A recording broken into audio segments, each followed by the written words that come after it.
જૂનાગઢ મહાનગરપાલિકા દ્વારા mall, high rise building તેમજ મલ્ટી સ્ટોરેજ બિલ્ડિંગ તેમજ હોસ્પિટલો તેમજ શાળા, કોલેજ, ટ્યુશન ક્લાસીસ, સિનેમાગૃહ, શોપિંગ કોમ્પ્લેક્સ, અન્ય બહુમાળી બિલ્ડિંગો, ધાર્મિક સ્થળોમાં બાંધકામ પરવાનગી, બિલ્ડિંગ વપરાશ પ્રમાણપત્ર, ફાયર અને એનઓસીની સઘન ચકાસણી. રિલાયન્સ ટ્રેન્ડ મોલ તેમજ જાજરડા બાયપાસ રોડ તેમજ ક્રોમા મોલ તેમજ ટીંબાવાડી રોડ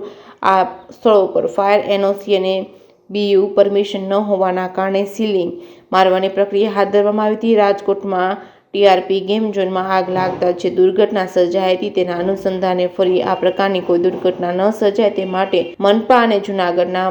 કમિશનર ડોક્ટર ઓમ પ્રકાશના માર્ગદર્શન હેઠળ નાયબ કમિશનર એસ ચાચપડાની સૂચના અન્વયે જૂનાગઢ મહાનગરપાલિકા વિસ્તારમાં આવેલ mall, high rise building, multi storage building તેમજ હોસ્પિટલ, શાળા, કોલેજ, ટ્યુશન ક્લાસીસ, સિનેમાગૃહ, શોપિંગ કોમ્પ્લેક્સ તેમજ અન્ય બહુમાળી બિલ્ડિંગો, ધાર્મિક સ્થળોએ જે જગ્યાએ વધુ લોકોને અવરજવર થતી હોય તેવા તમામ સ્થળો પર બાંધકામ પરવાનગી, બિલ્ડિંગ વપરાશ પ્રમાણપત્ર, ફાયર એનઓસી તેમજ મહાનગરપાલિકા દ્વારા આપવામાં આવતા અલગ અલગ પરવાના તથા બિલ્ડિંગ સ્ટ્રક્ચર વગેરે બાબતોની તપાસ અને ચકાસણી કરવા માટે senior town planar BH Gamit તેમજ આસિસ્ટન્ટ કમિશનર KG ટોલરિયા તેમજ કાર્યપાલ ઇજનેર બાંધકામ શાખાના DG રાઠોડ તેમજ કાર્યપાલ ઇજનેર અલ્પેશ ચાવડા તેમજ ચીફ ફાયર ઓફિસર દીપક Jani, disaster programme officer યકીન Shivani તેમજ ઇલેક્ટ્રિક ઇજનેર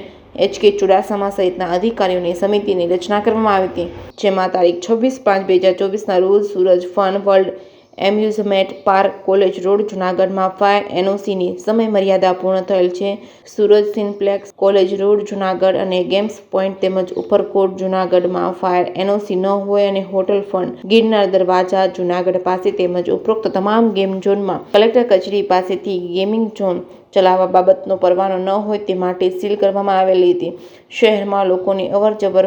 જ્યાં રહેતી હોય તેવા વિવિધ સ્થળોએ જેવા કે મોલ, સિનેમાગૃહ વગેરે સ્થળોએ તારીખ 27/5/2024 તથા તારીખ 28/5/2024ના રોજ ફાયર એનઓસી તથા બીયુ પરમિશનની ચકાસણી કરવામાં આવતા કુલ 4 સ્થળો Reliance super market, Motibaug road, Junagadh, Jayshree cinema, Talav Darwaja road, Junagadh આ બંને સ્થળો પર ફાયર એનઓસી તેમજ બીયુ સર્ટિફિકેટ ન હોય તેમજ રિલાયન્સ ટ્રેન્ડ મોલ તેમજ જાજરડા બાયપાસ રોડ, જૂનાગઢ તેમજ ક્રોમા મોલ, ટીંબાવાડી રોડ આ બંને સ્થળો પર ફાયર એનઓસી ન હોય જેને ધ્યાને લઈ ઉપરોક્ત 4 સ્થળો પર સીલિંગ મારવાની પ્રક્રિયા હાથ ધરવામાં આવી છે. જે કેસની ગુજરાતી સાથે રાજુ પંડ્યા, કેશોદ.